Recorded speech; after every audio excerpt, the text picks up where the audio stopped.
Boa noite, gente. Gente, prazer receber vocês aqui hoje. Hoje a gente vai estar aqui comemorando, né, mais uma data. Hoje é o dia certo, hoje, dia 5 de junho, é o dia do profissional de logística, né? E aí, estamos ao vivo aqui também na TV da Unifor, ali no YouTube. Então, de vez em quando a gente olha para lá, olha para cá, para o pessoal que está acompanhando lá, o pessoal da Logística EAD, que também está lá assistindo, acompanhar. Então, o que a gente vai falar um pouquinho hoje? Hoje a gente vai falar de duas temáticas principais, né? Os nossos dois convidados aqui de hoje. Então, a gente vai falar um pouquinho sobre a questão dos desafios logísticos hoje para os novos profissionais da área. Nosso amigo Leandro vai já se apresentar, passar o currículo dele aqui para vocês e tudo. E com a nossa amiga Andréa, a gente vai entrar um pouquinho na parte da logística voltada para a área mesmo do comércio exterior. Então, nós vamos falar das duas pontas, um pouquinho de cada coisa. E aí, queria só para a gente introduzir aqui, saindo aí do enquadramento um pouquinho, mas já volto. Só para a gente introduzir, para a gente ter a real percepção de como a logística está em todos os pontos, em todos os ambientes, em todos os locais, sem que a gente perceba, muitas vezes, né? Deixa eu ver só se está funcionando aqui também. Então, dois exemplos, só para a gente ter noção de como a logística está em todo canto. Primeiro, a logística tem relação com a Bíblia. Aonde que a gente vê relação da logística com a Bíblia? Que eu peguei um exemplozinho para a gente ver, para a gente fazer a correlação de como esses dois mundos também conversam. Então, a gente pegou aqui o Salmo 23. Agora, me perdoe que eu esqueci como é que lê, capítulo, versículo, né? Mas é o Salmo 23, 2.4. O Salmo 23, o que ele diz?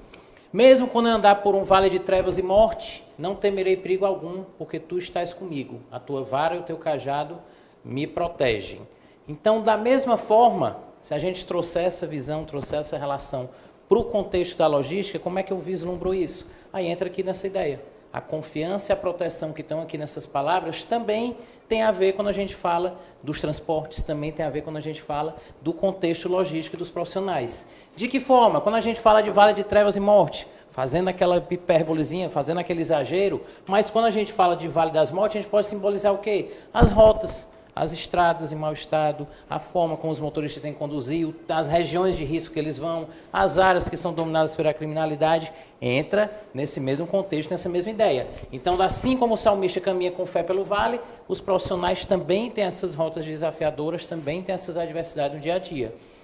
Não temerei perigo algum. O que significa isso? Como é que eu garanto segurança? E aí pensando principalmente na ideia da logística voltada para a parte da estrada. Então, como é que eu faço para não temer perigo algum? Manutenção, preparação, adequação, equipamento, material, tudo que envolve o contexto logístico por trás disso. Então, quanto mais eu tiver conhecimento, quanto mais eu tiver experiência, quanto mais eu tiver as questões todas profissionalizadas, mais eu me protejo desses perigos. Quando eu falo que tua vara e teu cajado me protege, o que eu estou dizendo em relação a isso? Na ideia bíblica, o cajado e a vara são símbolos mesmo, de fato, de proteção. Então, quando eu falo isso para a logística, o que significa isso? Quanto mais eu tiver em mãos coisas parecidas com a vara e o cajado, são sistemas, monitoramento, rastreamento, inteligência artificial e tudo mais, mas eu vou ter formas de garantir isso no meu dia a dia. Então, esse paralelozinho a gente consegue já demonstrar como a logística, a gente também consegue perceber ela em determinados locais, determinados lugares. No filme, fazendo um comparativo aí da logística com o filme, a gente pega o exemplo do Troia. Quem não conhece a ideiazinha do filme do Troia, do cavalo de Troia? Quais são os elementos que a gente percebe?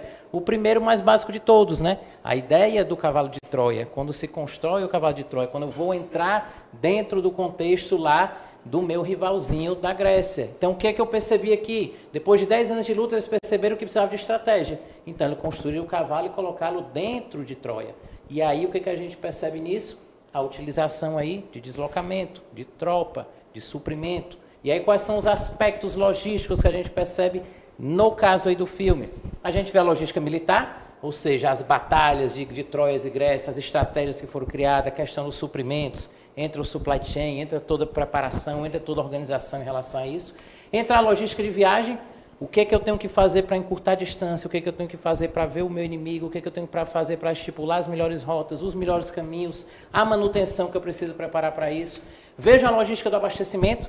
a importância de eu prover, a importância de eu me preparar, a importância de eu entender o que é que eu preciso me organizar antecipadamente e vejo a logística da reconstrução, ou seja, depois de tudo que foi fomentado, depois de toda a guerra, depois de todo o processo, como é que eu me reconstruo. Então, nesses pontos aí, a gente percebe, em 2 exemplozinhos simples, como a logística está em diversos cantos, em diversos aspectos. E aí vamos começar aqui, de fato, a nossa enseada. Vou chamar aqui o meu amigo Leandro, vou deixar aqui no ponto, para ele falar um pouquinho para vocês sobre os novos desafios logísticos para os novos profissionais da área. Agora é com você. Deixa eu testar aqui. Passou? Passou. Pronto. Pessoal, boa noite. Obrigado pelo convite, Davi. Assim, eu fui aluno da Unifor, tá com uns 15 anos aqui, fiz especialização aqui em comércio exterior, então estou de volta aqui, muito feliz. É um ambiente diferente do que eu trabalho hoje, né? Sou servidor público há mais de 20 anos e ver vocês aqui interessados em temas como logística, como comércio exterior, eu fico muito feliz, muita gente jovem aqui, né? Eu queria fazer um acordo com vocês, eu devo falar aqui mais ou menos uma meia hora, e aí eu queria que vocês soltassem o celular, primeira coisa, né? Quem está aí, se não for muito urgente, tá? Porque, assim, dificilmente vocês vão ter contato com profissionais como eu, porque eu trabalho muito na ponta, com uma colega aqui também que vai falar sobre algumas áreas que vocês não têm tanto contato no dia a dia. Então, aproveita a oportunidade dessa 40 minutos, meia hora que a gente estiver aqui. Vamos trocar? Tá, show de bola. Bem, espero que vocês aproveitem o contato aqui. Espero não falar muita besteira, né? Porque vocês são da área de logística, eu não sou da área, eu sou engenheiro agrônomo, mas fiz especializações em algumas áreas correlatas com a minha profissão.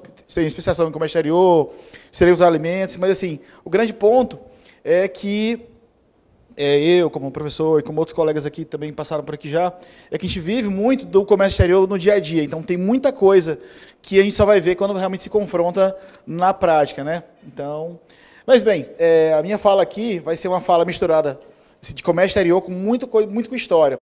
História mundial, história do Brasil, e vocês vão ver que comércio exterior aparentemente é uma coisa nova, muito inovadora, usa muita tecnologia, muita informação, mas é uma coisa muito antiga no mundo, especialmente para o Brasil aqui, é um ponto que parece novo, mas é uma coisa que a gente já faz há muito tempo, né? Mais de 500 anos, tá? E a minha fala, assim, a gente fala de novos desafios, mas os novos desafios é ensinar, muitas vezes eu até faço a brincadeira aqui, é ensinar um cachorro velho a aprender truques novos. E o comércio exterior no Brasil, basicamente isso, é uma coisa muito antiga que agora está sendo forçada a aprender temas novos, né? O colega vai falar de compliance aí, e assim, para muitas empresas isso é uma coisa que não passava nem pela cabeça deles, se confrontar com esse tema, né? E aí o que acontece? Muitas vezes é pego de surpresa, calça curta e prejuízos são gigantescos. E muitas vezes as empresas não aguentam o primeiro até o segundo baque nessa área com relação a problemas com compliance, com do diligence e outros temas aí que são muito em voga. Bom, vamos conversar aqui. Pessoal, por onde começar? Eu queria começar com essa frase, que parece engraçada e parece muito fora do contexto, mas é o seguinte, que diz que um cachorro velho não aprende truque novo. Então, comércio exterior, vocês vão ver que, muito embora vocês trabalhem numa área que aparentemente é uma área nova, mas ao grosso dela, o conceito do comércio exterior é bem antigo. Muita coisa que a gente pratica hoje, ela já vem de muito tempo. E aí, trabalhar com comércio exterior, com logística e por aí vai, é aprender truques novos todos os dias. E aí, boa noite. Parte do que eu vivencio todos os dias é basicamente isso. Eu, como servidor há mais de 20 anos, tive que eu comecei como engenheiro agrônomo, raiz, né, e fui fazer comércio exterior, avaliação ambiental, segurança dos alimentos e por aí, e estudando outras áreas. Hoje eu sou acadêmico de Direito e, assim, vou continuar estudando. Então, assim, se vocês estão pensando que vão largar mês, estudo, a aula, esquece isso aí, vai estudar o resto da vida, não tem jeito, entendeu? Então procurem áreas que vocês realmente gostem, tá? Bem, alguém conhece esse jovem senhor aí? Já ouviu falar? Tem ideia de quem pode ser? Ninguém gosta de história aí? Bom, esse cara chamava-se Bartolomeu Dias. Ele era um navegador português que fez uma coisa que mudou o mundo que a gente conhece, o mundo que ele conhecia, e mudou muito do que a gente vê de mundo hoje. Então, ele começou a fazer uma coisa que o mundo faz hoje, e acho que é a base da nossa sociedade hoje. Se a gente cresceu em termos de população, em termos de de relações começou com esse indivíduo aí. Bem, esse foi o primeiro cara que passou do Cabo da Boa Esperança. Não sei se vocês sabem bem o que é, mas é aquela pontinha da África ali, buscando sair de Portugal a caminho das Índias. E fazendo isso aí, pessoal, ele desbravou uma das áreas que é das áreas mais fortes dentro do comércio exterior hoje, que é a parte de transporte marítimo. Então, 80% do que a gente come, do que a gente bebe, do que a gente consome, do que a gente vende, navega via mar. Se vocês viram, semana passada, essa semana, chegou um navio de carros elétricos, 8 mil carros chegaram no Porto de Suape, né? Então, assim, é uma coisa que, se eu falasse a você que, olha, daqui a 10 anos, a gente vai ter um navio trazendo 8 mil carros elétricos para encostar aqui no Nordeste, assim, é uma coisa muito fora da curva, né? E hoje é uma realidade para nós, e eu falo com muita felicidade. Então, assim, tudo começou com esse rapaz aqui, entendeu? E com essa primeira empreitada dele, na verdade, eram 3 navios, de 3, só um voltou, e 2/3 dos marinheiros morreram na viagem. Então, assim, imagina se vocês fossem trabalhar com logística aí, olha, vou te contratar, mas de 3 caras que foram trabalhar comigo, 2 morreram, nunca voltaram para casa, e tu vai viajar, tipo, no navio ou no avião, se forem 3 aviões, 2 vão cair e tu vai voltar para casa. Seria?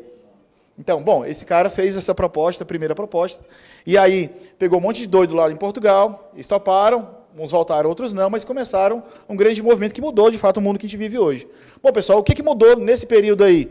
Basicamente, a gente não tinha navegação de longo curso, e hoje é a base de todo o comércio exterior hoje, passa por isso aí. Então, assim, as empresas que vocês almejam trabalhar um dia, prestar serviço, vender, gerenciar, ser presidente, ser dono, vai trabalhar com navio, não tem jeito. Então, porque o frete hoje, que comporta as atividades que a gente trabalha, basicamente é o marítimo. Tá? O aéreo tem suas particularidades, mas dificilmente você vai viabilizar todos os produtos.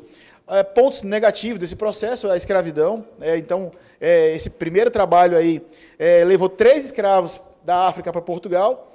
E aí, para quê? Basicamente para ensinar os portugueses costumes e línguas da África. Então, hoje, quem trabalha com logística, comércio exterior, está cravado em estudar inglês, espanhol, alemão, italiano, por aí vai. E os portugueses, que não eram bestas nem nada, né, apesar das piadas que a gente faz, começaram levando gente para ensinar eles novas línguas. Disso aí, depois disso, 4 milhões de escravos vieram só para o Brasil. Então, vejam só que outras coisas mudaram também. Bem, aqui só a título de curiosidade, na América não tinha cavalo, não tinha boi, os índios não conheciam pólvora, nós não tínhamos coco na América, então o coco que a gente vê hoje nas praias não existia.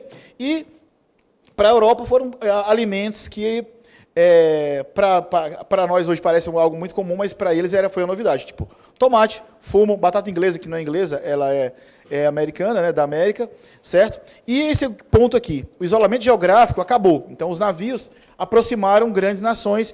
E a gente viu com a pandemia agora, com o Covid, que especialmente o movimento de cargas e pessoas foi o grande veículo de expansão do Covid. Tá? Bem, pessoal, e a questão sanitária, como eu já estava falando para vocês, veio logo depois disso aí. Então, o grosso do trabalho de vocês hoje que vão trabalhar com logística e comércio exterior é vencer barreiras de distância e barreiras sanitárias. Para muita gente esse ponto estava esquecido, mas o Covid veio para chacoalhar realmente o nosso entendimento. Então, assim, aqui são fotos. Aqui só um cenário assim, mostrando como é que era a evolução dos EPIs utilizados, e aqui a carne, porque o Brasil é um grande exportador de carne, não só de boi, mas de outros animais, e a questão sanitária é um grande ponto. Então, o primeiro grande desafio de vocês é entender, eu sei que a maioria de vocês, talvez quase nenhum de vocês é da área agropecuária ou da área de saúde, mas o trabalho de vocês, quer queira, quer não, vai passar por isso aqui também. Tá? Então, entender isso aí é um ponto importante. Pessoal, é só para assim, destacar mais uma vez a vocês que a história se confunde, né, com a área de vocês. Alguém sabe o que é esse pontinho, esse materialzinho de cima aqui? Isso é um selo de chumbo utilizado há 200 anos atrás. Como é que funcionava? O nosso colega português vendia uma carga para a Índia. Como é que o português da Índia sabia que aquilo tinha sido pago o imposto? Eles fixavam esse selozinho na sacaria, entendeu? Então chegava na Índia com esse carimbozinho P, um pezinho coroado lá, dizendo que lá em Portugal o cara pagou o imposto. Similar ao que a gente usa hoje nos contêineres, que são os lacres codificados que garantem a integridade, a segurança e a inviolabilidade do contêiner. Então, mais uma vez eu queria destacar para vocês que comércio exterior parece uma coisa nova, mas o que a gente faz hoje é uma imitação, ou pelo menos uma evolução, do que a gente tinha, sei lá, 200, 300 anos atrás. Tá? Bem, eu falei aqui de imposto e hoje, né, hoje não, há 15 dias aí, muita gente revoltada porque não vai conseguir mais comprar essas coisinhas na Shopee, na Shein, né, no AliExpress aí, barato, né, todo mundo revoltado com o governo aí, porque estão querendo taxar as operações até acima de $50, acho que é mais ou menos isso aí, né? Então, quem compra seus reloginhos daí, da vida aí, possivelmente vai pagar imposto, que não é uma coisa nova. O governo sempre se alimentou do comércio de mercadorias para arrecadar. Então, quem trabalha com comércio exterior, trabalha com logística, boa parte do lucro, do prejuízo que vocês vão ter está relacionado ao imposto, não tem jeito, entendeu? Ou a sonegação. Então, aí vai de cada um, né? Então, aqui no Brasil, a gente teve, nos últimos anos, vários exemplos de casos. Aqui no Ceará, para citar bem rapidamente, a questão da importação de tecidos, né? Algumas empresas de despacho, despachantes, empresários foram presos por conta de sonegações voltadas para a importação de tecido. Então, é uma coisa antiga. Boa noite. Tiver mais alguém, será? Está vindo mais alguém? Não, né? Então pronto. Pode sentar. Pronto. Então, parece algo novo, pessoal, mas é algo muito recente na nossa vida. Bem, aqui vocês já viram em várias disciplinas de vocês aí que as relações internacionais que eram inicialmente estruturadas por reis, rainhas, imperadores e por aí vai, hoje está dentro do contexto da OMC e muito de acordos entre blocos e acordos bilaterais. Então, boa parte do que vocês vão vender ou comprar hoje está dentro de acordos bilaterais. Eu vou falar mais à frente, mas, por exemplo, aqui no Ceará, que o nosso volume de recursos alavancado com exportação é bem baixo, frente ao que o Brasil faz, mas de 2,3 bi que o Ceará exporta, 1,1 é só a CSP, é só aço, né? E fruto de um acordo bilateral que trouxe uma siderúrgica aqui para o estado do Ceará. Então, quase metade do que a gente exporta hoje é só de uma empresa, de um produto, saindo lá pelo Porto do Pecém. Tá? Alguém aqui conhece o Porto do Pecém? Todo mundo? Quem conhece o Porto, levanta a mão aqui. Pô, vocês não foram no Porto do Pecém ainda não, pessoal? Tem um peixinho bom, cerveja gelada. Eu gosto. Não, mas sério, eu vou falar para vocês mais à frente, mas assim, quem quer trabalhar com logística mais exterior deve estudar um pouquinho da história do Porto do Pecém. A gente vai falar um pouquinho disso aqui, mas para usar uma expressão muito comum hoje, a virada de chave, né, que o Pecém deu, é algo fora do normal. Então, assim, se você pegar aqui no Brasil, alguma região, algum local que tenha tido uma mudança tão grande, lá realmente é um grande exemplo. Sim, falei de acordos bilaterais, e aí, pessoal, um ponto que eu queria destacar. Tudo é revisado a todo momento. Então, assim, quem trabalha nessa área que vocês estão militando aí, estão se formando aí, é um documento que você utilizou nessa semana, na próxima semana já não vale mais. E se você utilizar, o prejuízo que você pode levantar para aquela empresa pode ser muito grande, entendeu? Então, a verificação de procedimento relacionada a isso aqui é algo que parece algo muito distante de vocês, mas infelizmente, é o meu dia a dia aqui no estado de Ceará, no Porto do Pecém, em Porto do Mucuripe e no aeroporto de Fortaleza. As empresas vêm fazendo de um jeito há 10 anos, e aí se confronta com a situação que a coisa muda e ela não consegue mudar, de tão engessada que ela está. Isso aí vai do cara do trabalho no armazém até o gestor principal, ele não consegue se adaptar a esse tipo de situação, às mudanças que vão correndo ao longo do tempo. E aqui, pessoal, só para mostrar para vocês como é que a coisa se constrói na prática. Aqui é um documento criado pelos países do Golfo do Pérsico, né, para importar café do mundo todo. Então, eles criam uma minuta, diz assim, mundo, eu quero importar café. As regras são essas, vocês topam? Vocês querem fazer alguma sugestão? Isso aqui fica minutado por um período, se os países não opinarem, se acordarem, aí começa o fluxo de café. Bem, exemplos. Café é um exemplo forte disso aí, fruticultura, que mais aqui do Ceará, que nós exportamos, não exportamos muitos produtos elaborados, infelizmente, né, manufaturados, que é um grande desafio para vocês. Talvez para nós alguma coisa aí nos 20, 30 anos a gente consegue meio remar, mas vocês vão ter que mudar esse cenário aí de exportação do Ceará de produto matéria-prima, né, entendeu? Então, espero que vocês daqui a 20 anos, eu esteja lá na minha redinha, balançando lá, ouvindo que vocês mudaram esse cenário aí de exportações. Mas hoje, pessoal, o nosso cenário é esse. O Brasil é um grande exportador de gêneros alimentícios para o mundo. Para nós é uma grata informação, mas a gente entende que pode mudar isso aí. Bem, falar só um pouquinho sobre o Ministério da Agricultura, mas eu não vou falar sobre o meu trabalho em si, mas eu vou falar desse cenário aqui. Pessoal, onde está verdinho, não sei se vocês estão vendo, mas está escrito soja. Tá? Então, cada estado brasileiro, onde está verde aqui, o principal produto de exportação é soja. Tá? Bom, feliz por um lado, porque é um produto que realmente alimenta não só nós, mas o mundo todo, né? Porque a soja é base da alimentação do boi, do frango, do porco, o ovo também vem da soja, mas é tudo muito ainda matéria-prima, né? Muito pouca coisa de produto acabado. Da mesma forma, essa turma que produz soja mandando para fora, importa muito fertilizante. Então, onde está marronzinho aqui, a importação de fertilizante. Então, o Brasil, pessoal, vocês queiram ou não, a gente usa iPhone, usa, sei lá, carro elétrico, por aí vai, mas a base do nosso comércio exterior e a logística que vão trabalhar é muito agro, entendeu? Por quanto tempo isso vai demorar? Só depende de vocês, entendeu?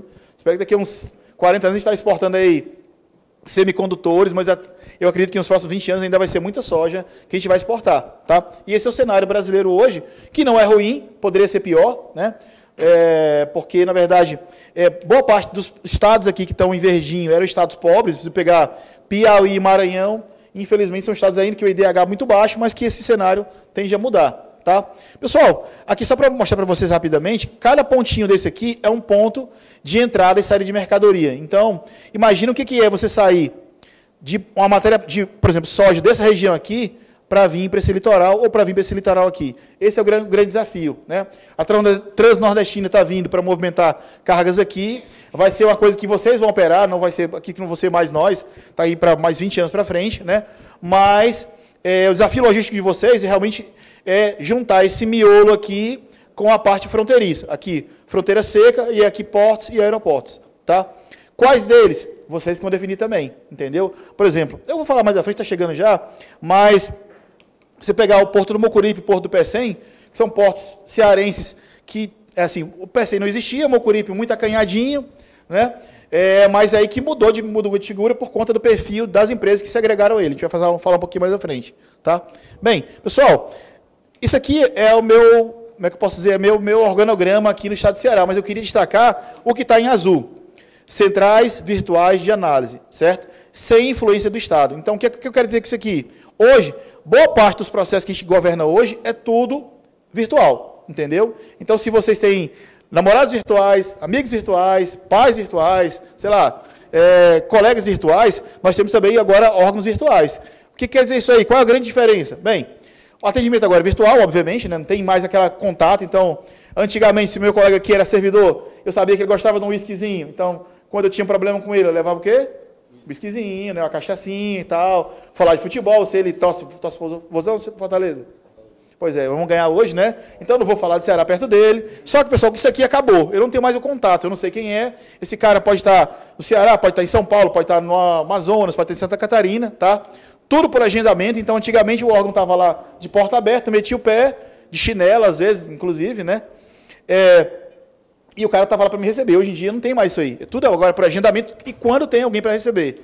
É totalmente impessoal, então você não tem mais o contato, a amizade, você não faz esse tipo de laço. Então, assim, uma coisa que você resolvia com uma ligação, hoje em dia não tem mais. Se ligar para quem? Se o cara não tá, você não sabe quem é. O cara não é nem um CPF, ele é um clique de um botão, tá? E, bem, pessoal, esse é o grande ponto. Essa relação virtual agora vai alimentar a vida de vocês daqui para frente. Então, assim, como é que funciona? Empresa de despacho, empresa de logística, o empresário que faz a coisa errada, ele vai ter uma relação causa e efeito. Quanto mais errado ele faz, mais prejuízo ele toma. Antigamente não era assim. O cara fazia errado, o cara lá, o servidor, ou a operação em si, criava um caso, mas ele conseguia resolver, entendeu? Daqui para frente, a gente vai ter uma relação causa e efeito muito mais severa, e vou explicar para vocês um pouquinho mais à frente. O que eu quero dizer com isso, tá? Bem, pessoal, perfil do comércio exterior brasileiro está muito relacionado a isso aqui, tá?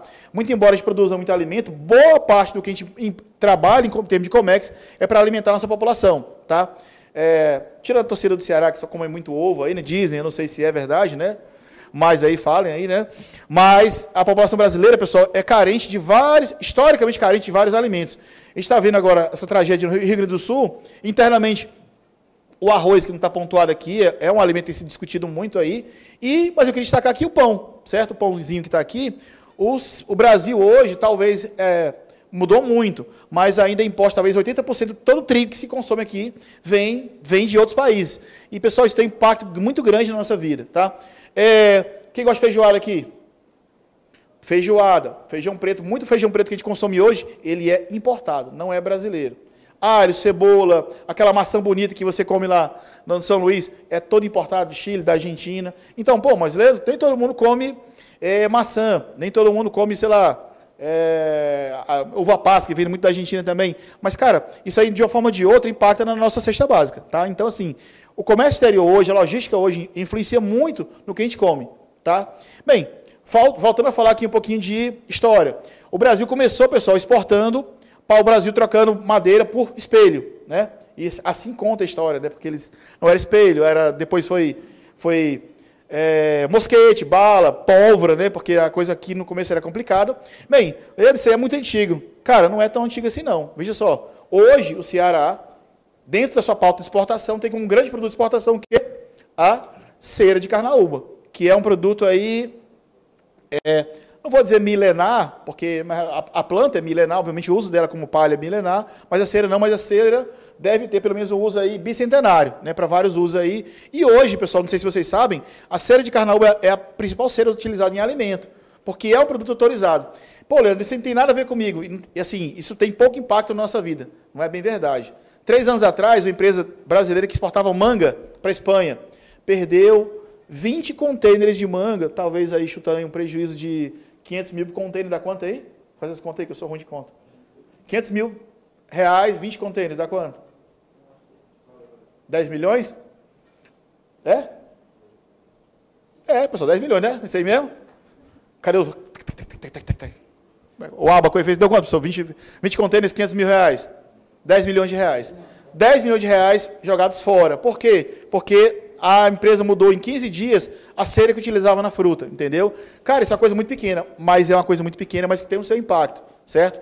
Quem gere a empresa não observou isso aí, mas o espanhol observou e viu que a cera utilizada foi trocada e foi prejuízo. Bem, aqui nesse contexto aqui, pessoal, o Ceará hoje é um grande exportador de cera para a China, não sei se vocês sabem, foi um mercado aberto recentemente e parece que é uma coisa nova, mas eu já volto a dizer a vocês que é algo bem antigo, exportação de uma essência extrativista. Começamos com o pau-brasil e estamos com a cera de carnaúba aí, e quem sabe o que vai vir mais à frente. Espero que a gente mude esse cenário, mas isso aqui ainda é real e é presente. Tá? Essa foto eu tirei essa semana lá no Porto do Pecém. Tá? Bem, quem é mais antigo aí, pessoal, tem alguma afeição, algum contato com alguma dessas figuras aí? Algum de vocês reconhece algum item aí que está nessa slide aí? Fora o Bebisauro. Todo mundo conhece o Bebisauro, né? Até eu que não sou tão novo, assim, não estou velho assim, né? Eu tenho uns 44 anos. Pessoal, fora o Bebisauro, que todo mundo conhece, né? Eu não sei se vocês sabem bem o que é isso aqui, especialmente essa maquininha aqui. Alguém sabe o que é? Etiquetar o quê? Pronto, pessoal. Não sei se vocês já ouviram, o pai de vocês, o avô de vocês falou, mas funcionava assim. Você ia no mercantil pela manhã, comprava um pão e alguma coisa, um óleo, um leite. À tarde, essa máquina estava trocando o preço, entendeu? Então, se vocês olham hoje o preço de uma coisa e vão lá e vê acompanhando mês a mês, as coisas mudavam de preço durante o dia, às vezes 2 vezes, por conta disso aqui. Ó. A inflação nossa era galopante, algo similar ao que a gente ainda está vivendo hoje, entendeu? Então, assim, é a cara dos anos 80 e dos anos 90, pessoal. O que eu quero dizer com isso aqui? Nós passamos por um processo chamado globalização. Nós passamos a andar, saímos de andar de Gol quadrado, um carro que sem ar-condicionado, sem direção hidráulica, o que mais? A gasolina, e por aí vai, e começamos a ter carros importados aqui no Brasil, não só carros, mas outros itens também. Então, redução de barreiras tarifárias, aumento de trocas comerciais e aumento do trânsito nacional de passageiros e mercadorias. Entram vocês. Mais uma vez a história mudou, entendeu? Então, o Brasil, nos anos 90, que é até outro dia aí, a maioria de vocês nasceu, deixa eu ver, cara aqui não, 2000, mas alguns nasceram nos anos 90, mas 30 anos atrás, pessoal, esse aqui era o cenário. Quem trabalhava com comércio exterior, trabalhava com cotas de exportação e um volume muito pequeno de coisa. Bem, isso mudou, tá? E mudou em alguns aspectos para melhor e outros aspectos para pior, especialmente com isso aqui. A gente teve um aumento muito grande de pragas e doenças para as culturas e doenças para o ser humano.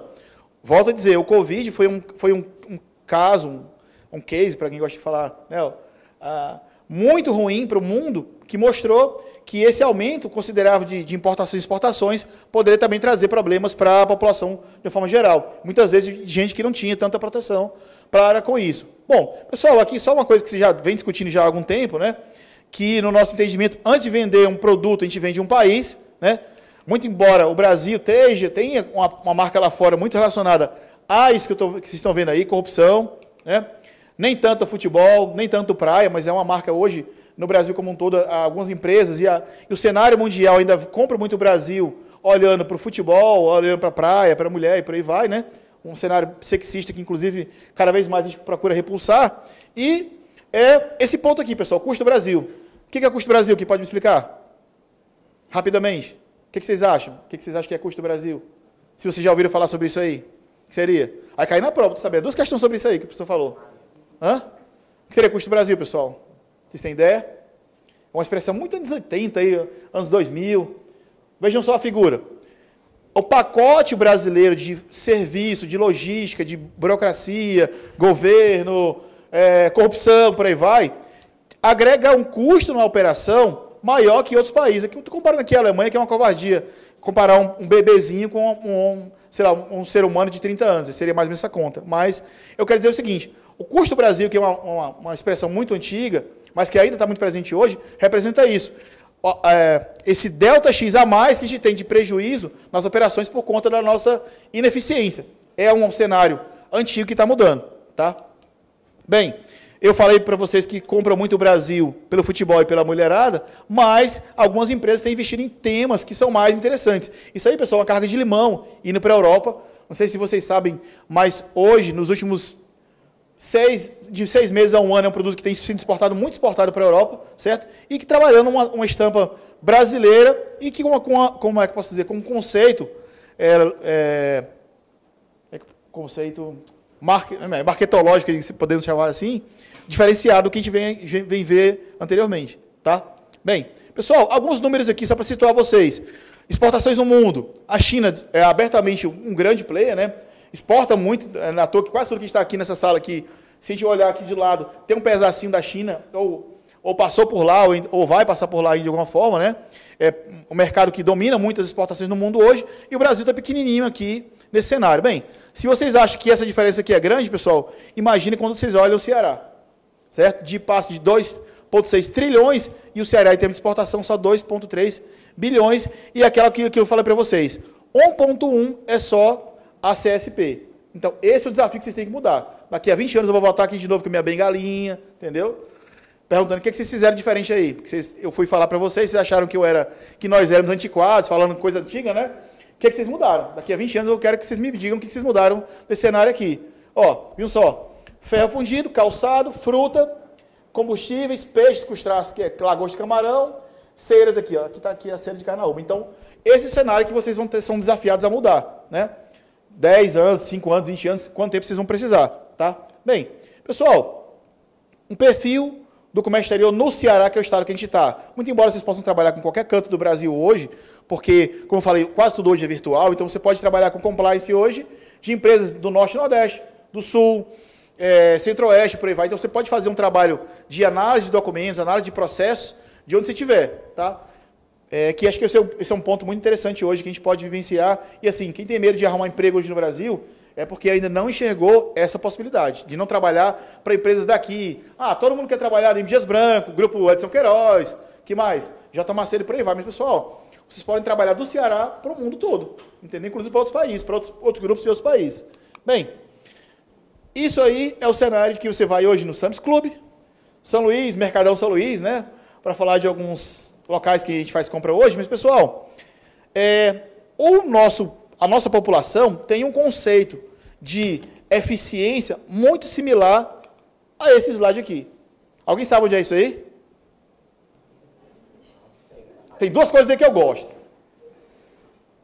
Pessoal, esse aí é o conceito de eficiência, de compliance, de que mais? De assessoria jurídica, assessoria logística que a população brasileira tem hoje. Esse é o cenário que eles veem hoje, certo? Então, de organização, de política de desperdício e por aí vai, tá? Bom, isso aí é a feira da Messejana, onde eu moro hoje, tá? E essa pequena garantia aqui é a minha filha mais velha, que tem 15, tá? E tem 3, 4 anos tomando a Coca-Cola dela aí. Pessoal, o cenário que vocês vão trabalhar hoje, certo? Muito embora pareça ser esse aqui, mas, de uma forma geral, o empresariado, seja ele pequeno, médio ou até grande, ainda pensa muitas vezes assim. Você vai chegar com uma inovação tecnológica, logística, de processo e tudo mais, mas a cabeça do cara ainda está nesse cenário aqui, entendeu? Infelizmente. Então, assim, se vocês estão pensando em desafio, Se você acha que o desafio é chegar aqui, o grande desafio é sair desse cenário aqui. Entendeu? Então, não esqueça esse slide. Quando vocês tiverem problema com o chefe de convencimento, lembre-se que a cabeça deles, muitas vezes, está nesse cenário aqui. Tá? Bom, pessoal, onde é isso aí? Tem um spoiler, uma dicasinha aí, mas acho que vocês talvez não matem de cara. Pessoal, essa aí é a volta do Pecém, certo? Aqui é a praia do Pecém, em que ano? Nos anos 90, certo? Quantos anos? 30 anos atrás, você poderia correr nu aqui, que ninguém ia saber que você estava correndo nu aí. Entendeu? Hoje dá para fazer também, mas depende do dia, né? Mas agora está mais difícil. Dizem, eu nunca fiz isso aí não, pessoal. Sábado à tarde e tal. Não dá mais para fazer isso não. Então, assim, não, muita gente filmando, né? Alguém que foi no Porto aqui já sabe que lá, assim, só uma parte aí. Tá. Para chegar aqui é o Porto do Pecém hoje, né, pessoal? Essa parte aqui, que é a parte que eu mostrei para vocês, e aqui tem várias torres com câmeras e tudo mais para evitar evasão de divisa, evasão de coisas, né? E aí, se você for correr nu lá, alguém for correr nu, fazer uma coisa que não deve lá, tem muita câmera lá, viu? Não recomendo, certo? Bem, pessoal, apresentando o Porto do Pecém para vocês. Isso aqui, ó, não existia até 15 anos atrás. A CSP exporta placa de aço por aqui. Então, vejam só, essa comunidadezinha aqui, que vivia da pesca e tomava cachaça no final da tarde, pessoal, hoje tem um dos maiores portos do Brasil, certo? Abertamente. E assim, o que tem aqui, pessoal? A gente só está vendo aqui mar e concreto, mas eu estou vendo aqui oportunidade, certo? Oportunidade para quem? Para quem trabalha com logística, quem trabalha com direito, administrador, contador, médicos, que mais? Toda a ordem de profissionais. Então, assim, isso daqui se transformou nisso aqui. A pergunta que eu faço a vocês, daqui a 20 anos, onde é que vocês querem estar? Tá? Vão estar aproveitando esse cenário, vão estar só olhando para ele. Então, assim, infelizmente, pessoal, a comunidade que mora um pouquinho mais para cá, olha para o Porto hoje apenas com curiosidade. A grande maioria deles, infelizmente, não soube aproveitar essa grande oportunidade que ainda está materializada lá. Tá? Bem, aqui, aí é mais fácil vocês matarem, né? É o Porto do Mucuripe, ou então a área do Mucuripe. Esse prédio aqui é o Moinho J. Macedo, tá?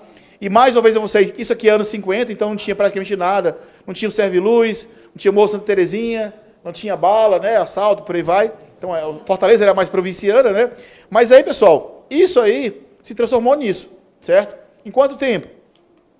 Pouco mais de 50 anos, pessoal. Então, assim, se vocês acham que a modernidade, as mudanças vão chegar num horizonte muito mais longo, é muito mais rápido do que vocês pensam, tá bom? Bem, aqui só para situar vocês, o Porto do Mucuripe hoje é o maior porto importador de trigo do Brasil. Não tem outro canto que chegue mais trigo no Brasil que esse porto aqui, tá? Alimentando cinco grandes moinhos aqui do nosso estado, tá?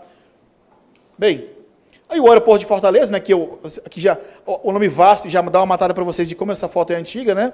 E hoje é um aeroporto que tem tanto embarque de passageiros muito forte, certo? Tem um terminal de carga que infelizmente hoje ainda é subaproveitado, tá? Bem, e a Transnordestina que eu falei para vocês que daqui a 30 anos vai ser acredito que é o grande motivo, assim, vai empregar talvez metade de vocês, vai ser esse processo aqui, de trazer grão dessa região para sair aqui pelo Porto do Pecém.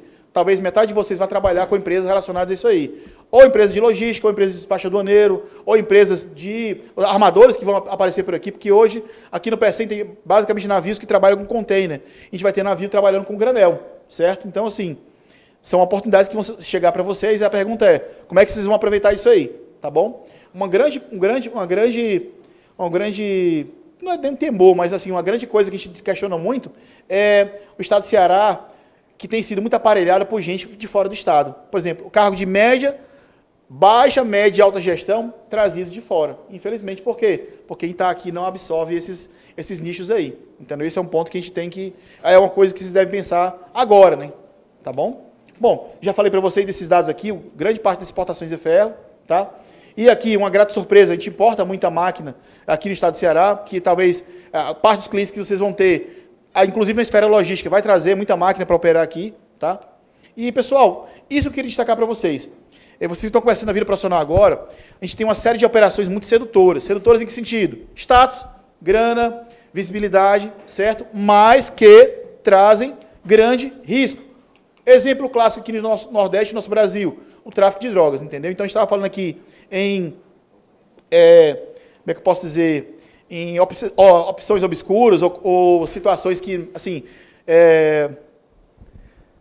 que fogem da legalidade, pessoal. Um dos grandes temores que a gente tem hoje no Brasil, especialmente no Nordeste, pessoal, é a atividade do tráfico englobou algumas operações, entendeu? Então, por exemplo, portos como Natal hoje estão praticamente mortos. Por quê? Porque o tráfico tomou tão conta daquele ambiente que os armadores não passam mais por lá, entendeu? Optaram por Pecém e Mucuripe, especialmente, tá bom? Então, assim, operações sedutoras, negócios sedutores, propostas sedutoras, muitas vezes vêm agregados a um grande risco e muitas vezes de coisas que não são tão altruístas assim, tá? Bem, pessoal, e aqui algumas pontas que a gente vai fechando para oportunizar negócio. Primeira parte, demandas linguísticas. Então, assim, eu fiz graduação na UFC e na minha graduação estudei inglês e espanhol, no IMPA, de graça. Depois fui fazer alemão na Casa de Cultura. E hoje, uma coisa que eu não sei se você está aqui na sala de aula mais do que eu, mas o que eu sinto muito é que boa parte de vocês não tem interesse nenhum em estudar línguas. Incrível isso. A facilidade que vocês têm hoje de ter acesso, de graça às vezes, e ninguém quer, entendeu? Nas cidades é mais fácil abrir 10 academias que abrir uma escola de línguas. Por quê? Porque não há demanda, pessoal. Então, assim, isso é um ponto muito ruim. No Brasil, hoje, vocês não percebem, mas muitos ingleses, americanos, alemães, dinamarqueses vêm aprender português. Por quê? Porque eles estão vendo isso aí. Esse movimento, sim, essa troca de mercadoria que eles vão ter que fazer aqui. E tem que aprender o idioma. Como é que a gente não consegue aprender inglês? Bem, volume de produção. Aqui só para mostrar para vocês, pessoal, como a coisa é complicada. Se a China começar a comer melão brasileiro, se cada chinês comer meio quilo por ano, já foi-se embora toda a produção nacional. Muitas vezes vocês vão ter um cliente de vocês que quer trabalhar com exportação de farinha de mandioca para a França, por exemplo. Toda a produção do ano só dá para fazer um embarque. E daí? Então, assim, desafios para frente são linguísticos, de produção e desafios logísticos, pessoal. Os portos e aeroportos evoluíram, foram criados e cresceram. E vocês? E nós? O que nós fizemos? O que nós agregamos na nossa carteira de ferramentas, né? Essa é uma pergunta. Bem, aqui só para mostrar para vocês que, muitas vezes, o serviço prestado, aí em alguns locais, é muito amadorístico ainda. Isso aqui é um serviço pago, aqui nos portos, especialmente no porto do Pecém e Mucuripe, para movimentação de carga. E o cara, esses mesmos R$600 que ele paga nessa operação aqui, pessoal, ele paga para fazer tudo certinho, entendeu? Então, muitas vezes, vocês vão acompanhar processos, vão pagar processos que estão sendo feitos dessa forma e o cliente pensa que está sendo feito dessa forma aqui, entendeu? Bem, falar um pouquinho só sobre os servidores públicos, eu não vou falar mal, vou falar muito mal, mas só falar só um pouquinho mal, tá? Você já sabe mais do que eu que muitos órgãos anuentes que estão citados aqui, Receita Federal, Ministério da Agricultura, Polícia Federal, IBAMA e por aí vai, são órgãos anuentes que controlam as nossas operações, tá? Muitos deles vivem que eu posso dizer, nesse dia a dia. Então, assim, esse cenário, essa plaquinha, essa falta de tato, falta de educação, muitas vezes é a marca do serviço público federal, estadual e municipal, e vocês têm que não ser só um profissional da área de administração, mas tem que ser um psicólogo, que mais? Sei lá, um médico, levar calmante para o cara e tudo mais, mas assim, essa relação muito conflituosa, né? E muitas vezes o pessoal muda. Aqui, eu não sei se vocês sabem, mas o Ministério da Agricultura, que é o órgão que eu trabalho, desde 2015, se não me engano, construiu uma rede de 28 adidos agrícolas no mundo todo. O que esse cara faz? Por exemplo, ela aqui, a nossa colega trabalha no Marrocos. Se vocês estão exportando o produto para o Marrocos, ela é capaz e está lá para isso lá, para buscar informações e assessorar vocês em tudo que vocês precisarem em termos de informação. Então, assim, em algumas situações a tratativa é essa, mas hoje os órgãos têm se construído para dar uma melhor assessoria, tá? Bem, pessoal, aqui só para mostrar para vocês que 10 anos atrás era muito papel e qual é a grande virada de chave, o grande diferencial hoje? São sistemas. Então, a gente tem menos gente, mais sistema, tá? Esse aqui é a nossa nova menina dos olhos, é chamada carinhosamente de Shiva, tá? O que esse monstrinho faz? Basicamente, pessoal, ele gerencia risco de operações. O que eu quero dizer com isso aqui? Deixa eu pular para cá. Bem, com base no risco da operação, você pode ter um canal verde, ou seja, aquela mercadoria vai ser importada e exportada direto, sem passar pela mão de ninguém. Você apresenta a mercadoria no porto ou no aeroporto e ela vai sem maiores problemas. Ela pode, no canal verde é assim, no canal amarelo vai ser só análise documental. E aí, pessoal, atentem para esse canal vermelho aqui. É basicamente onde você vai ter análise documental, vistoria, inspeção e por aí vai. Então, assim, mercadorias que passam direto, menos tempo, menos custo. E mercadorias que vão ser mais atravancadas. Isso aqui está ligado ao quê, pessoal? Basicamente isso aqui, ó. Esse ponto em vermelho. Histórico de conformidade e regularidade de operações. Ou seja, se você faz certo, você vai caminhando para cá. Se você faz errado, de forma reiterada, certo? Você vai caminhando para cá. Então, o seu cliente, a sua empresa de logística, a sua operação, ela pode ser mais lenta ou mais rápida, conforme você opera, certo? Então, assim, aqui são critérios que são analisados nessa análise de risco, mas um dos principais é o histórico das operações. Ou seja, se o cara faz janeiro faz errado, fevereiro faz errado, março faz errado, daí para frente, pessoal, ele não consegue perceber esse canal mais rápido. Sempre vai no vermelho, tá? Bem, aqui só para mostrar para vocês como é que funciona, basicamente, com base numa conta matemática, a gente tem um número que diz qual é o risco da operação, tá? E aí vai ser verde, amarelo ou vermelho. Bem, eu diria que esse é o que é o grande diferencial do serviço público hoje. E aí o que acontece? As empresas, infelizmente, não absorvem essa oportunidade. Por quê?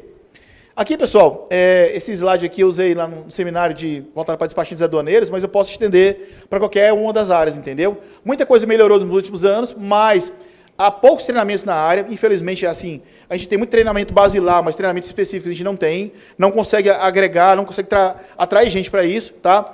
Na ponta, onde muita coisa acontece, não há treinamento nesse sentido também, então você consegue treinar alta gestão, MBAs, a Unifor é craque nisso, fazer grandes treinamentos, mas assim, o operacional, muitas vezes não é treinado, e a parte de compliance muitas vezes morre na mão de um cara como esse, que não tem o mínimo de instrução, entendeu? E, pessoal, o nosso colega Chaves aqui representa muito essa relação, entendeu? Então, o profissional que presta serviço quer que todo mundo seja muito complacente com ele, e, na verdade, ele não oferece muita coisa, tá? Aqui, um exemplo do que eu estou falando para vocês. Aqui há um curso de importação de bebidas que o Ministério da Agricultura oferece de graça, online, já vai com 5 anos, são 70 turmas. E ainda há despachantes aduaneiros e profissionais da área que nunca fizeram esse treinamento. Ele aqui tem 6 horas aula, entendeu? Está aqui, 6 horas aula, de graça, online, e muita gente não faz, entendeu? Bem, pessoal, na área entra por osmose. Esse é o grande ponto que vocês têm que entender. A área de vocês envolve muito estudo, tá? E aqui eu trago para vocês aqui mais um exemplo. Aqui um curso da área de logística promovido por nós, também online de graça, certo? Que já vai com 16 turmas aqui que vocês podem acessar na nossa plataforma. Bom, eu estou quase encerrando, pessoal. Só tem mais 2 ou 3 slides, mas eu queria destacar muito para vocês esse cenário aí. Muitas vezes o cliente de vocês não quer gastar R$10 para não cair num buraco, certo? Mas ele vai ser obrigado a gastar R$100 para sair do buraco. Entendeu? O que eu quero dizer com isso aí? Você vai criar um processo que vai impedir que ele passe por algum problema de forma preventiva. Ele não quer pagar, certo? Mas ele cai no buraco e a empresa vai ter que ser compelida a gastar muitas vezes 10 vezes mais que isso para sair do buraco. Então, assim, se vocês querem vender um serviço ou uma proposta, lembre sempre disso aí. No nosso entendimento, é melhor você não cair e gastar menos com isso do que você trabalhar para sair. Pessoal, por fim, eu queria só destacar para vocês 3 Cs ou 3 propostas que eu queria que vocês assim levassem para a vida profissional de vocês. A primeira delas é criar ambiência para oportunidades. Procurem locais que vocês vejam que fala de logística, que fala de comércio exterior, entendeu? Se na academia de vocês tem alguém, se no bairro de vocês tem alguém, se na FIEC ou na própria Unifor tem um cenário que te chame para esse tipo de oportunidade, vá, tá? Crie um networking positivo também. Procure se agregar pessoas que podem agregar conhecimento a vocês e podem agregar contatos, redes de contatos que são positivas. E, por fim, pessoal, consolidar conhecimento, entendeu? Então, procurem cursos presenciais ou online, notícias, podcasts que agreguem a formação de vocês. Bem, pessoal, era basicamente isso, tá? Fica aqui meu contato. Eu espero que vocês tenham visto algo de interessante para vocês. Acho que o grande ponto eu queria destacar mais uma vez, que comércio exterior, logística, parece uma coisa nova, mas a gente está repetindo muito do que vem sendo feito nos últimos anos, e assim, o grande ponto não repetir erros passados. Queria, se eu pudesse pedir para vocês assim, não repitam erros que foram cometidos nos últimos anos. Qual é o grande deles? Não aproveitar oportunidades. Então, basicamente é isso. Não sei se eu nem olhei para o relógio se eu cumpri ou não cumpri, mas assim, fico por aqui, agradeço mais a oportunidade assim, que eu tive, e vocês não fizeram pergunta porque não podia, não? Podia, já a gente vai abrir, vai abrir. Obrigado, Leandro, obrigado. Professor, posso assim, fazer uma questão de ordem aqui? Diga. Como eu comentei, eu teria que sair um pouquinho mais cedo. E assim, queria saber se a gente pode abrir para perguntas agora. E eu ter que me ausentar, porque eu tenho uma aula agora à noite. Pode ser, E aí, vou perder a sua apresentação, mas depois eu pego Já por aí, pula. se cruza de novo. Pessoal, alguém tem alguma pergunta? Pelo menos uma. Vou sair aqui sem perguntas. Pelo menos meu nome aí, alguma coisa? Nada? Sem dúvidas? Coisa boa. Pessoal ali do fundão, chegou por último aí. Final do show? Não? Ninguém? Coisa boa. Então, foi mal ou foi muito ruim? Foi bem ou foi muito ruim? Foi bem Sou. demais. Posso ir embora? Deixa eu só dar as palavrinhas aqui pro pessoal, pra você não ir assim, tão voado, né? Gente, só dar boa noite pro pessoal que chegou depois, né? Pessoal da... Aqui é a 78, né? Pessoal da 80, que chegaram depois. A gente está aqui falando sobre o Dia Nacional da Logística, né? Dá boa noite de novo para você que está em casa, né? Está acompanhando a gente ao vivo. Então, não é... Tem que dar de vez em quando dar uma olhada, o pessoal vê que a gente está ali, né? E aí agradecer aqui ao Leandro, vocês viram que ele trouxe aqui informações reais, números, fatos, fotos, imagens, coisa de quem está trabalhando mesmo no dia a dia, na parte da logística, na parte do comércio exterior, na parte do mercado. Agradecer a disponibilidade dele, que ele além de estar trabalhando lá, ele é aluno também, está perdendo a aula dele hoje também para estar aqui. Ainda não, né? Está correndo aí para não pegar as faltas que vocês também estão correndo para não pegar no final do semestre. Que é isso, ninguém nem falta, né? E aí queria agradecer a ele. Queria só chamar, professora, antes de você tirar fotos. Queria só chamar aqui a professora Ana Rita para deixar aqui. Qual é, hein? É o maior ou é o menor? Olha, a professora Milena está ali. Tudo bom, professor? É esse aqui, é? Pronto. Queria só deixar, é o maior. O dos alunos é o menor. Deixar uma lembrancinha aqui para você, para agradecer a sua presença aqui para a gente. Ah, tem um certificado.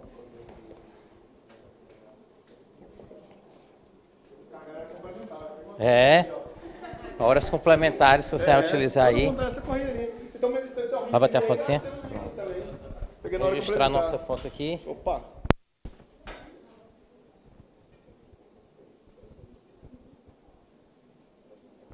Pronto, corra lá para sua aula. Obrigado, Leandro. Vamos chamar agora aqui a nossa amiga Andréia, vai se apresentar direitinho para vocês, que vai falar sobre a importância do compliance para a melhoria da nossa logística. Palmas, gente, por favor.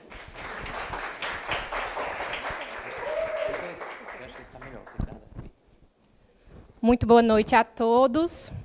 Alguns eu já conheço aqui, eu fico muito grata com o convite do professor Davi e da Universidade de Fortaleza pela iniciativa. Todo mundo está me ouvindo aí? Dá para ouvir? É porque o microfone é só simbólico. Boa noite para o pessoal que está... E eu falo um pouquinho baixo, mas boa noite, pessoal, também que está online acompanhando a gente.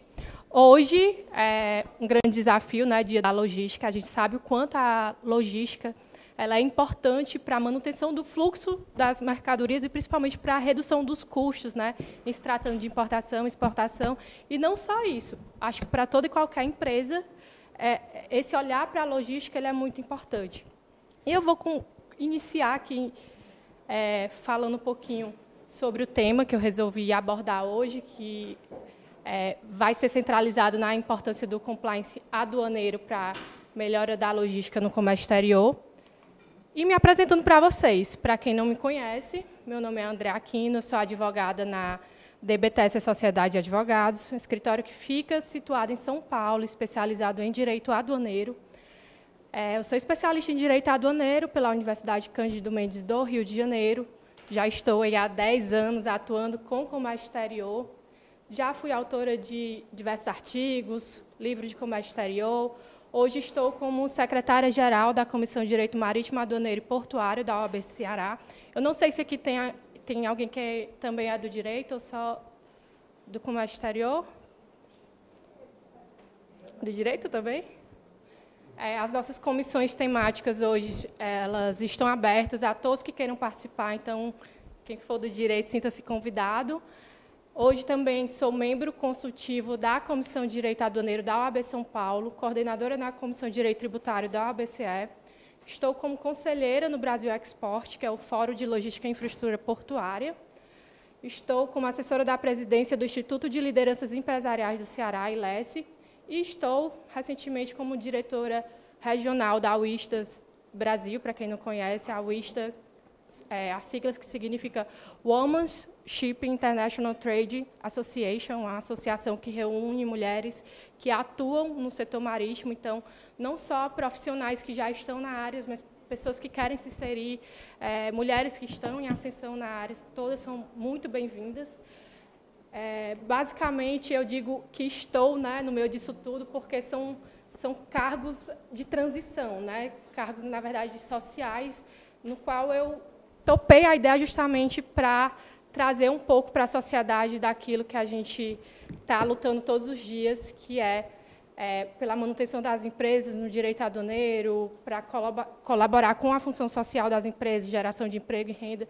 Tudo, no final das contas, gira em torno disso, não só da advocacia. É um desafio falar agora, depois do doutor Francisco, né, porque ele preparou um negócio aqui com 50 slides, eu contei, tá? Não sei vocês.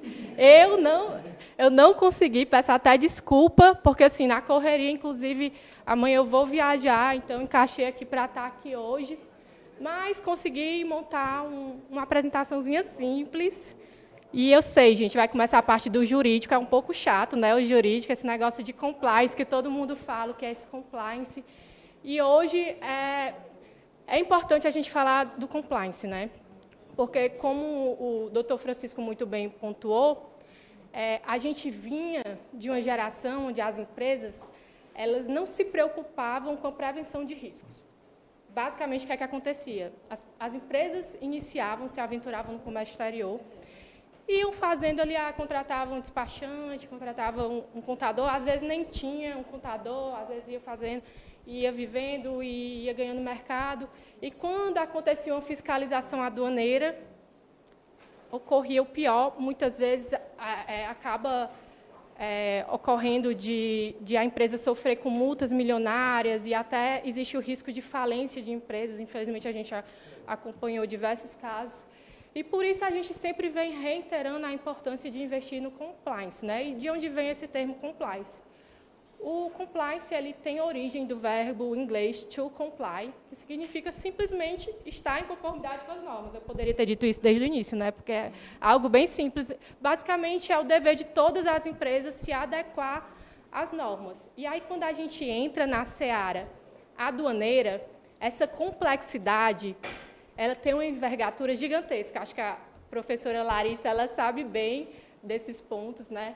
E essa necessidade de adequação ela tem chamado cada vez mais atenção, principalmente devido ao fato da Receita Federal ter investido bastante nos últimos anos em gerenciamento de risco, inteligência artificial. Então, hoje, a aduana brasileira é uma das mais estudadas no mundo.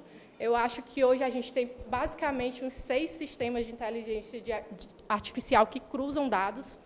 Hoje, o efetivo da Receita Federal, do próprio mapa, né, ele é bem reduzido. Então, esse sistema de gerenciamento de risco tem auxiliado a Receita a fazer as fiscalizações, como ele citou, os canais de parametrização. Antes de chegar nele, existe esse gerenciamento, e quando chegam neles, existe uma série de documentos, a depender do canal que a mercadoria for direcionada, no qual o importador ele vai ter que comprovar a regularidade daquela operação, né? Como ele disse, se for para o canal vermelho, você tem que apresentar a documentação e fazer a vistoria física. Se for para o canal amarelo, só a documentação, e no cinza, o tão temido cinza, a gente tem um procedimento de combate às fraudes aduaneiras, no qual tem que fazer a análise documental, vistoria, e aí, nesse caso especificamente, geralmente há uma suspeita de indícios da prática de uma infração punível com pena de perdimento da mercadoria. Isso pode resultar também na baixa do CNPJ da empresa, importadora ou exportadora, certo? E, enfim, falência, né? Porque você perde a mercadoria, você baixa o seu CNPJ e você não pode mais funcionar. Por isso, a relevância de investir no compliance aduaneiro, que ele ajuda a identificar e gerenciar esses riscos relacionados às operações de comércio exterior, evitando sanções e prevendo fiscalizações de combate a fraudes aduaneiras. Uma curiosidade, né, em relação à importância do compliance, é que no Brasil, atualmente, a gente tem cerca de 320 mil normas tributárias, tá? Esse é um dado que foi publicado recentemente pelo Instituto Brasileiro de Planejamento e Tributação, E aí, quando vai para a seara aduaneira, a gente ainda tem um adendo maior, porque quando a gente fala de norma tributária especificamente, a gente sabe que, por lei, existe o dever de ter uma aprovação do legislativo para que essa norma ela esteja vigente. Ou seja, vai para a Câmara dos Deputados, vai para o Senado, todo mundo tem que votar, tem aquelas mil discussões. No aduaneiro é um pouco diferente, porque quem regula a legislação de direito aduaneiro é o Poder Executivo. Então, hoje, a Constituição Federal ela incumbiu ao Ministro da Fazenda o dever de editar as normas que regulam o direito aduaneiro. Então, hoje a gente tem milhares de instruções normativas, às vezes prevendo, às vezes, mais de uma sanção para uma mesma infração, que é uma loucura. Às vezes o importador chega, Andréa, vou citar caso prático para não ficar tão chato, viu, gente, falar só de lei. Andréa, eu trouxe uma mercadoria e o fiscal disse que eu ocultei, aplicou pena de perdimento, não sei o que, não sei o que. Tá, deixa eu ver o auto de infração. Aí, na verdade, era, sei lá, ele deu um caso de tecido, por exemplo, que dá muito problema, né? Tecido, gente. Tecido, não tem como o fiscal olhar e dizer que é 100% de algodão ou 52% de linho, né? Tem que fazer uma perícia e tudo mais. Enfim, existem todas as regras específicas na legislação acerca dessa perícia. Mas o que é que ocorre? Às vezes, eles aplicam essa penalidade de perdimento dizendo que teve ocultação, quando, na verdade, foi o simples erro de NCM, porque a gente sabe que a multa é 1%. Então, assim, existem detalhes que a gente tem que analisar diante dessas fiscalizações, inclusive detalhes que a gente pode analisar de forma preventiva para evitar essas penalidades. Aqui eu vou falar superficialmente do controle aduaneiro e da logística, né?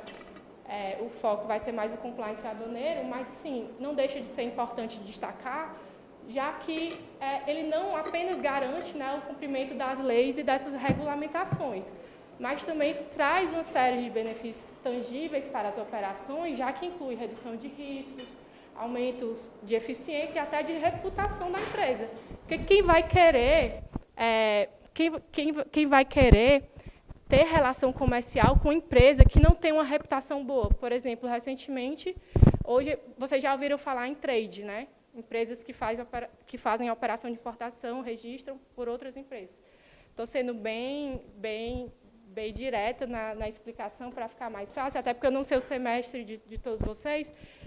Mas, assim, teve um caso recente de um cliente, por exemplo, que eu não posso citar nomes por conta do sigilo fiscal, enfim, mas que essa trade ela já tinha sido submetida a outro procedimento de fiscalização no Canal Cinza, e ela opera basicamente com isso, né? Fazendo operações para terceiro, importação por encomenda, operação por conta e ordem de terceiros. E, simplesmente, ela entrou nesse Canal Cinza e acabou com a operação dela. Por quê? O mercado de comércio exterior é muito pequeno. Então, um começa a falar, o outro começa a falar, o outro começa a falar. Ela simplesmente não está mais conseguindo operar por conta desse problema. E, muitas vezes, esses problemas eles podem ser evitados. Então, é importante cuidar dessa reputação, olhar para essa questão da redução de riscos e do compliance, né? Eu citei aqui alguns benefícios, né, relacionados ao compliance aduaneiro. Não vou ler tudo, mas vou só elencar os pontos, até porque já citei aqui nas explicações a questão da redução dos riscos aduaneiros, né, para evitar apreensões, evitar multas, eficiência operacional, até porque, quando a gente fala de análise de documentação, muitas vezes, vão partir do contexto Brasil. Tá? Hoje, quando a gente fala de Brasil, cerca de mais de 95% das empresas brasileiras são micro e pequenas empresas. Então, são empresas que elas já não têm um poder econômico, muitas vezes, para ter um bom contador, um bom jurídico e tudo mais. Certo?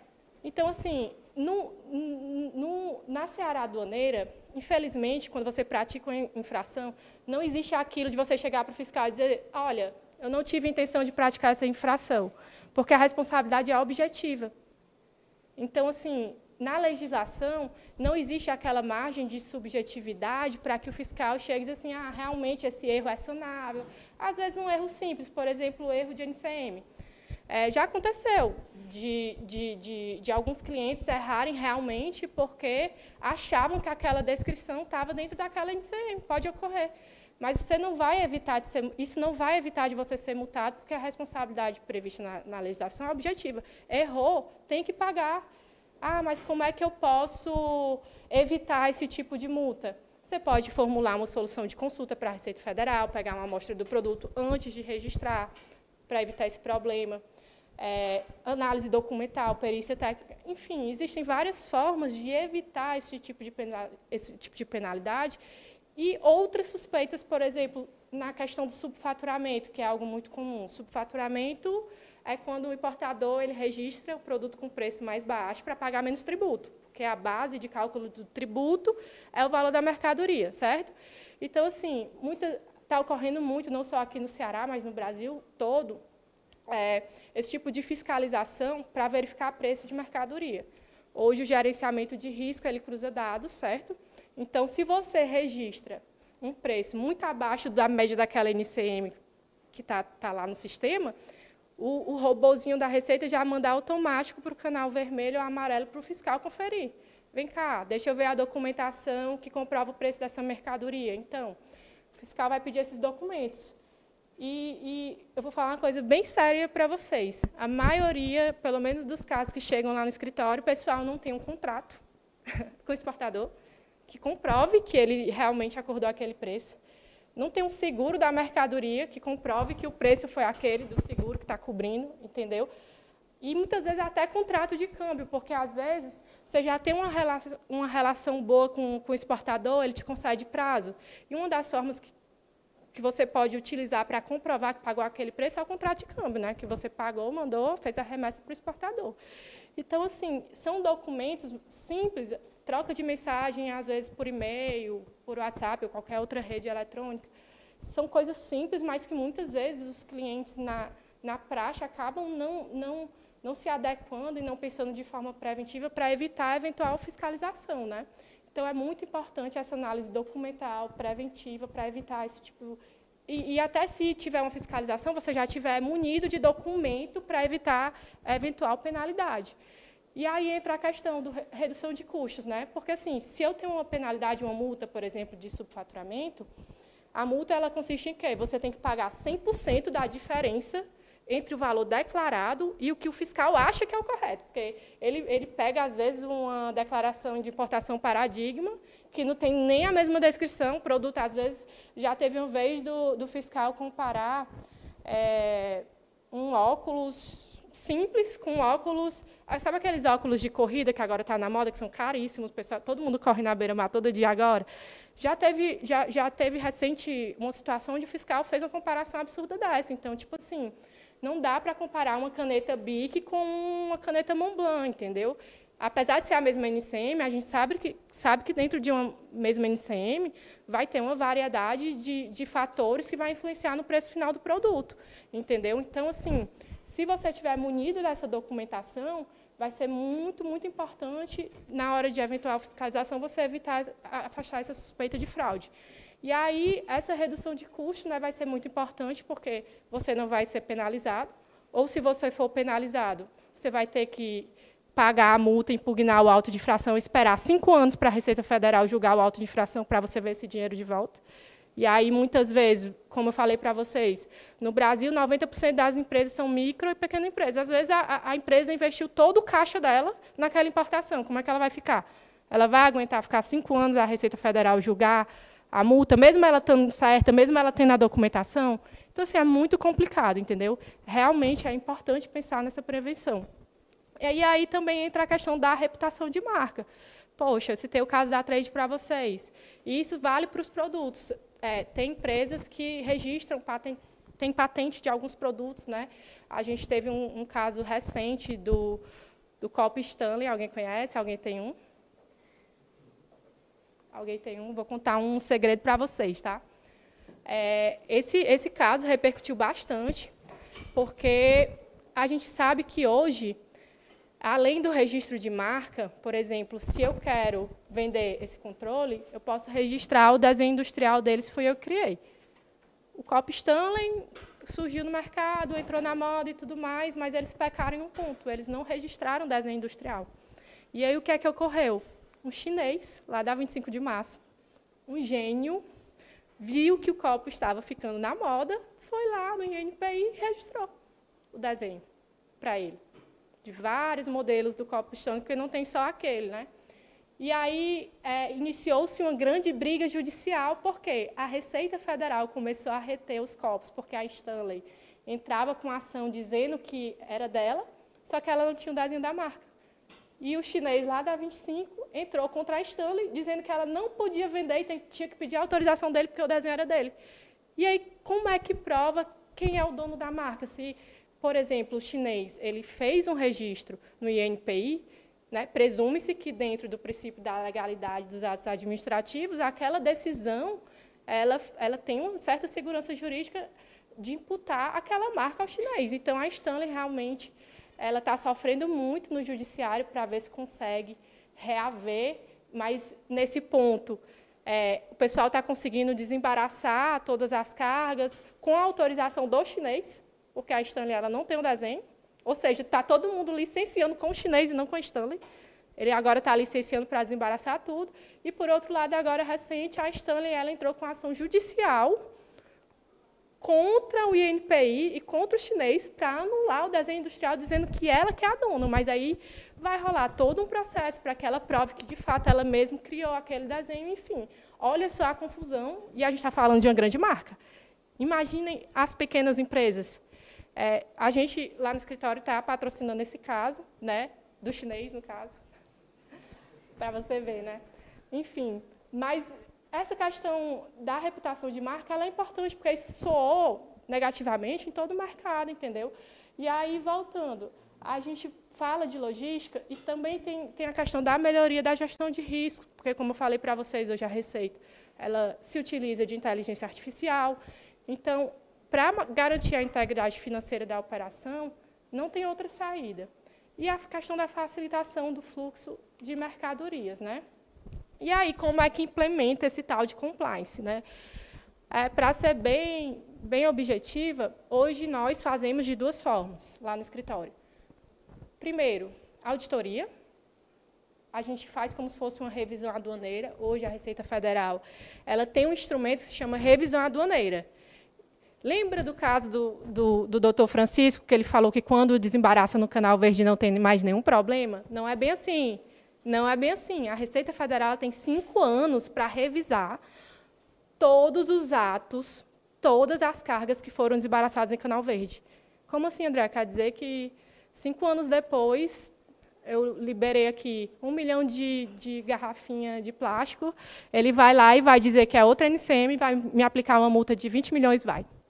5 anos, está na lei, ele pode revisar. Isso porque, se a carga foi desembaraçada no Canal Verde, não houve nenhuma análise fiscal, certo? O robô lá da Receita Federal, ele não identificou o risco por ali, mas se depois ele identificar que havia uma fraude, ele pode revisar o ato até 5 anos para trás. Então, nessa auditoria, o que é que a gente faz? A gente basicamente pega todos os documentos, desde a constituição da empresa, da revisão do radar, que ela foi se habilitar para operar no comércio exterior, justamente para ver se existe alguma inconformidade que possa resultar em eventual procedimento de fiscalização. E, nisso, a gente também consegue ver se existe alguma falha, até para fazer alguma retificação e evitar alguma penalidade, porque também tem a questão da denúncia espontânea, que é aplicável em alguns casos, e isso a gente faz toda essa análise para trás desses 5 anos.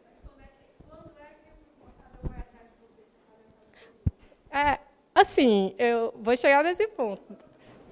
Hoje, a gente está vendo uma mudança de cenário, né? Antigamente, o pessoal só vinha quando tinha um problema. André, estou com 40 contêineres retidos, vou falir, preciso liberar para ontem. É tudo assim, a gente fica logo, meu Deus do céu, o que é que eu vou fazer? Calma, peraí, deixa eu ler, deixa eu ver, deixa eu entender. Mas, assim, hoje esse cenário está mudando, porque, gente, com essa questão, essa mudança muito rápida da inteligência artificial de gerenciamento de risco, e agora, recentemente, nosso amigo fiscal saiu, posso falar, foi implementado o bônus de produtividade da Receita Federal. Então, tipo assim, a gente percebeu, eu não sei se tem realmente correlação ou não, mas a gente percebeu que depois disso, no Brasil inteiro, os procedimentos de fiscalização aumentaram consideravelmente. Está bizarro. A gente está tendo procedimento de canal cinza sendo aberto, sem motivação, sem indício de fraude, sem nada. E o fiscal, basicamente, joga uma intimação lá, pede documento, desde o dia que... pede até documento do sócio, o imposto de renda do sócio, que tem nada a ver, entendeu? Sem motivar. Ou seja, hoje a gente criou uma tese recente, inclusive, se chama... na verdade, é um instituto que vem do direito penal, que se chama Fishing Expedition. O que é que isso quer dizer? Pesca predatória, o que é vedado na legislação brasileira. Eu não posso abrir um procedimento de fiscalização para procurar um indício, reter tua mercadoria e acabar com a tua empresa. Eu não posso, por exemplo, te prender e dizer assim, eu vou te prender porque você é suspeito de assassinato. Mas quais são os indícios? Nenhum. Me manda todo o documento de toda a tua vida, que eu vou te deixar presa até ver se eu acho alguma coisa para te criminar contra isso. É o que eles estão fazendo no Brasil inteiro agora, o que é um grande absurdo. Mas, assim, hoje, devido a isso, muitas empresas estão procurando a gente para investir no compliance. André, o que é que eu posso fazer para amarrar, para não ter perigo? Tipo, já estou cansado, ou pelo menos foi aquele cara que já teve muita fiscalização, já está cansado de pagar a multa, levou... Ai, meu Deus, não consigo mais sobreviver, vamos, eu quero deixar a minha empresa perfeita para não ter nada. Ok, vamos lá. Isso está mudando, a gente hoje tem um grande volume de clientes que se importa com essa adequação, principalmente as grandes empresas, né? Porque, assim, empresas que têm capital aberto, que têm que prestar conta, qualquer noticiazinha de que uma empresa dessa levou uma multa dessa, as ações, meu amiguinho, no outro dia, vira nada na bolsa, entendeu? Então, é importante essa adequação. E, além da auditoria, tem um procedimento que a gente chama de análise de risco, que ela contempla as operações atuais, entendeu? Por exemplo, as operações que eu estou registrando agora, eu não vou analisar daqui para trás, entendeu? A gente vai estar sempre acompanhando todas as operações, vendo todos os documentos, para que não tenha risco de ter penalidades. Pode ser que tenha? Pode, porque, às vezes, muitas vezes, a gente faz todo um direcionamento, o cliente não cumpre. Então, assim, quando a gente fala de compliance, a gente precisa também que o nosso cliente ele cumpra um acordo conosco de que vai se adequar àquelas normas. Porque, senão, de nada adianta o nosso trabalho, se a gente só falar o que tem que fazer e não for feito. E isso depende, muitas vezes, deles, né? E eu trouxe também esse slide, porque eu não sabia qual era o semestre de todo mundo, que fala do fluxo do despacho aduaneiro de importação, que vai mudar tudo, né, gente? Então, esqueçam que vocês aprenderam, está tendo uma transição do Siscomex, de DI, vai virar do INPE, enfim. A Receita Federal está publicando o cronograma para ir explicando, pessoal, como é que vai acontecer. Então, hoje, o fluxo ele funciona dessa forma, né? Tem um preenchimento do registro da DI, depois a parametrização, instrução do despacho, distribuição, conferência aduaneira, se for o caso de ir para algum canal de fiscalização, por fim, o desembaraço aduaneiro e a entrega da mercadoria. Infrações e penalidades aduaneiras, só me avisem do tempo, senão eu vou falar aqui que nem o professor Francisco, até não tenho 50 slides não, mas eu falo. Infrações e penalidades aduaneiras. Constitui infração toda ação ou omissão voluntária ou involuntária, aquilo que eu falei, responsabilidade objetiva. Ai, não foi minha intenção praticar essa fraude. Ai, minha amiga quer importar, eu tenho um radar, vou importar por ela. Não pode. Ah, eu não sabia que isso era errado. A Receita Federal também não quer saber. Ela vai aplicar a penalidade, porque a responsabilidade é objetiva. Então, assim, é importante estar observando. E hoje, basicamente, no Brasil, a gente tem esses 3 tipos de penalidade, né? Multa, perdimento de mercadoria, perdimento de moeda, e tem a questão da inaptidão do CNPJ, que entra dentro do perdimento da mercadoria quando tem alguma fraude punível com pena de perdimento que resulte na ocultação do real importador ou exportador. Aí eu trouxe as principais infrações relacionadas a essas penalidades, né? Multa. Tem a questão da subvaloração e do subfaturamento. Ah, André, é a mesma coisa? Não, não é. Não é a mesma coisa.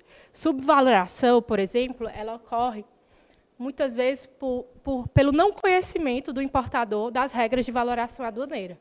Isso não quer dizer que vai ter fraude. Por exemplo, eu comprei uma mercadoria do exportador X e ele me deu um desconto de 20%. E eu fui lá e registrei o valor com desconto e paguei menos tributo. Mas eu não deveria fazer assim. Eu deveria informar o desconto na DI e pagar o valor em cima do valor cheio. Então, tipo assim, tem alguns pontos que devem ser observados, porque não se tratam de fraude. Já o subfaturamento, não. Envolve o intuito, realmente, de fraudar o fisco. Ah, eu comprei a mercadoria de X, fiz uma invoice, manipulei uma invoice, um packlist, botei outro preço lá, e aí, realmente, eu pratiquei uma fraude, e isso imputa... e são penalidades diferentes, tá? Subfaturamento, a penalidade é bem superior à subvaloração, porque na subvaloração tem só a questão da diferença de tributos, né? E no subfaturamento, eu vou pagar 100% da diferença de um para o outro, valor declarado, valor praticado, e a diferença dos tributos. E o erro de NCM, erro de descrição e erro de quantificação, que entra na questão das multas. Já no perdimento, a gente tem várias hipóteses aí, né? Mercadoria abandonada, falsa declaração de conteúdo, mercadoria oculta, fracionamento, mercadoria falsificada, mercadoria atentatória à moral e os bons costumes. Gente, nem me pergunte o que é isso aí, porque isso é um dilema, porque a lei ela não especifica, então, às vezes, o fiscal olha para aquilo ali, vai da cabeça dele, o que é atentatório à moral e aos bons costumes, pelo amor de Deus. Mas, assim, alguns casos já foram citados, por exemplo, aqueles jogos caça-níqueis de azar, foi elencado dentro disso aí, tá? Aí, documento falsificado, mercadoria com licença de importação vedada, ou seja, importação de produto proibido, interposição fraudulenta, que é quando você oculta o real importador ou exportador, e a questão do perdimento de moeda, né, que é quando você não declara a moeda que você entrou, você vai perder. Basicamente é isso. E falando de compliance, né, eu trouxe uma frase do Peter Drucker, que fala: a melhor maneira de prever o futuro é criá-lo. E com compliance, com certeza, vocês vão conseguir prever um futuro com segurança jurídica para as operações de vocês, evitar penalidade. Então, basicamente é isso. Obrigada. Tentei aí ser breve, falar rápido. Valorizando aqui o nosso corre bem dentro do comércio exterior mesmo. A gente passa aqui muitos anos, por exemplo, desde o primeiro semestre, vocês têm aula com o professor Philip, né, maravilhoso, que ele vai te apresentar o que é o NCM. Aí, quando você chega no quarto, quinto semestre, você está cansado de ouvir falar em NCM, formação de NCM, que tem TEC, NESH, notas explicativas, e você simplesmente ignora, bloqueia isso na cabeça. Quando chegar lá no final, que tu começar a trabalhar, tu pode receber uma multa por erro de classificação fiscal. Então, assim, tudo que a gente faz aqui, desde o dia 1, tem um sentido. A gente falou, inclusive, sobre algumas dessas penalidades ainda essa semana, né? Faz sentido, por exemplo, imagina que você trabalha na como trader, ou na empresa, ou como despachante, ou qualquer importador ou exportador. Imagina ser você, o funcionário, a detectar que existe um erro de classificação fiscal. Imagina que é você, o funcionário, a dizer: gente, não, se vai mudar de servidor, guarda esses e-mails que negociamos os preços, porque até 5 anos a Receita pode te pedir essa informação. E, não, mas é que o servidor trabalhava com, sei lá, alguma empresa na nuvem e vou trocar, porque Ceará está bombando de data center, vamos trocar. Certo, faz um backup de tudo. Porque imagina ser você a pessoa que vai evitar, porque a gente, e aí eu vou me colocar aqui no bolo da doutora Andréia, enquanto advogada, a gente já pega um negócio muito desandado. Que a prevenção ela tem que ser dentro da empresa, dentro do importador. Quando vem para a gente, por isso que eu fiz essa pergunta para o André, já está o negócio no meio do mundo e, às vezes, a gente não tem alcance. Por exemplo, a gente sempre comenta isso nas aulas, no pessoal que negocia com a China, fala no WeChat. E aí, se você tem que ter os prints que seja de lá para comprovar o preço negociado. Larissa, mas estava o meu celular com a memória cheia e eu apaguei tudo. Cara, essa multa não vai ter como te defender, né? Então, sejam vocês a observarem e pegarem essas informações de todos os lados que a gente puder, e agradecendo também ao professor por ter proporcionado esse momento. E o bom aqui é que a gente vê os dois lados. Por exemplo, estava aqui, acabei de comentar, fiscalização do mapa está acontecendo uma vez por semana. Me fala de eficiência no serviço público, mas não é. Assim, qual a pergunta? Qual é o dia que vocês estão para fazer fiscalização? Né? E o bom da gente ter essa oportunidade do diálogo meio que dos dois lados, tanto do lado da fiscalização como do que talvez bata um pouco de frente com essas fiscalizações que a gente julga excessivas, é que vocês tenham a percepção e a dinâmica de que, às vezes, a gente mesmo consegue, dentro de uma empresa, por sugestão, por alguma informação que obteve aqui, usem esse espaço para trazer as melhorias e a conformidade, né, para dentro das empresas de vocês.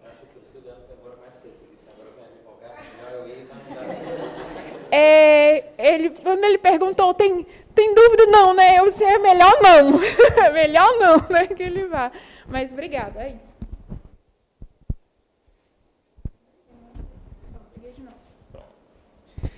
Gente, aí para agradecer também aqui a presença da Andréa, que aí foi como a professora Larissa falou, né? Trouxe aí o outro lado, né? Não deu para a gente fazer o contraponto, né? Para botar os dois para fazer é isso mesmo, funciona assim, né? Mas agradecer a presença de vocês, né? Os guerreiros aí que ficaram até o final. Eu ia botar aqui, que até dois ainda estão aqui, né? Só para a gente fazer um testezinho rápido, deixa eu ligar para cá, para saber se vocês estão, de fato, sabendo de tudo isso que a gente está falando, né?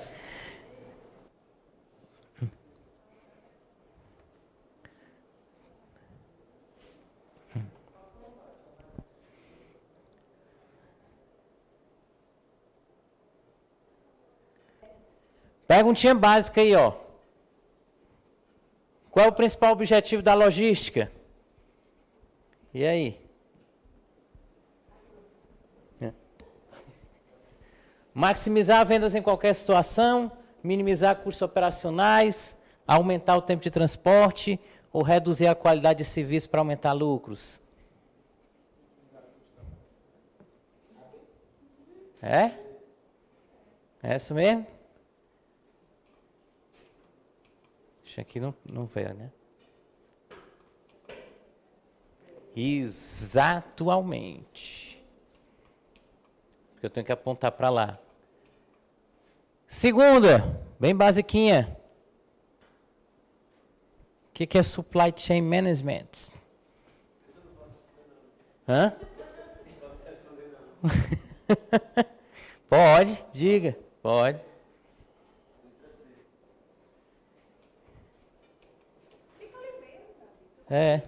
Porque está aqui, né? Certa também. Vamos dificultar. Qual dessas não é uma métrica utilizada na logística? Custo por entrega, tempo de ciclo do pedido, percentual de entrega no prazo ou taxa de resposta à reclamação? Hã? Qual? D de dado. Vamos ver quem é que vai errar primeiro. O que significa cross-docking? Olha que a gente viu isso na aula, hein? Processo de armazenagem de produtos, processo de transporte direto de mercadorias sem armazenamento, estratégia de marketing digital ou técnica de vendas?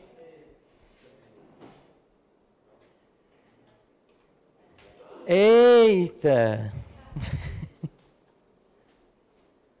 Processo de armazenamento de produtos. É?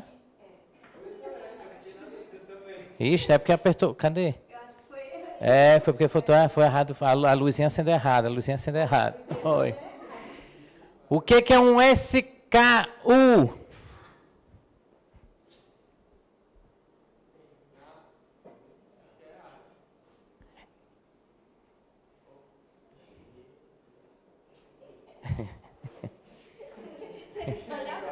É?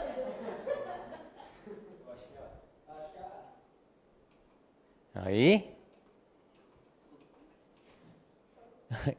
Qual dessas opções define melhor a logística reversa?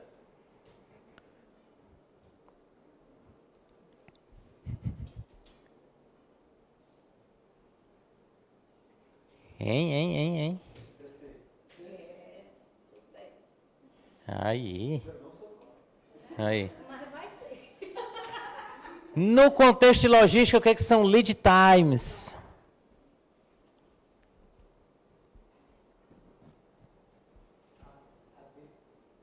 Ixi. É A, é D? Tá enxergando? É porque aqui tá mais, o quadrozinho tá manchado, né? Por isso que eu uso o lado de lá.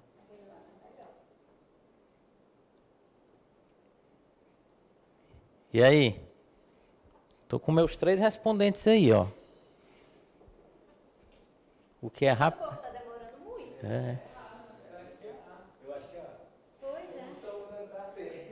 Ai, João Lucas, você está eliminado.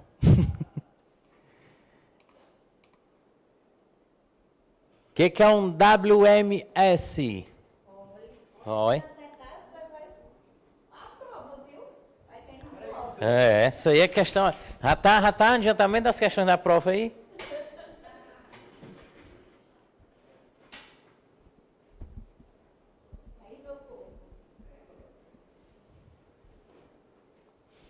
Não vai ninguém ganhar presente, hein? É. Os presentes vai tudo para convidado e para professora. Vai de quê? Vai de quê, Fernando? Já temos outro eliminado. Última questão. Vê se o Fernando vai ganhar as coisas. Qual é uma estratégia de logística verde?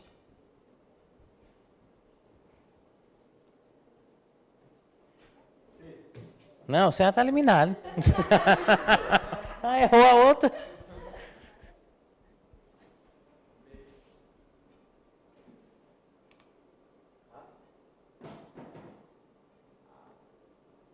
Tá errado, apertou errado, apertou errado, é. Foi o linkzinho, o verdezinho tá ainda errado, o verdezinho tá ainda errado. A outra. Qual o papel do Electronic Date Interchange na logística? E aí, Fernando? Tá eliminado, só o Fernando não acertar, tá perto também. Se o Fernando não acertar, aí vai tudo para ti e para André, os presentes.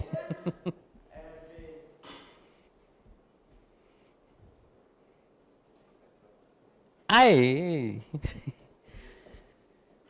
Certinho. Vai ganhar prêmios. Vai ganhar um kit da Moa Chocolates. E vai ganhar um voucher da Cookmania, mas só pode na loja Sul e Vajota, viu? Se for em outra, não vale, não. Pronto, como você participou quase até o final, ó, você vai ganhar um belo baldezinho, ó. Como é São João, ó, tem milho e tem amendoim dentro, olha aí, que beleza. São Joãozão. Gente, é só para agradecer a vocês que ficaram. E aí, só para a gente fechar, com os que ficaram, fazer uma fotozinha final.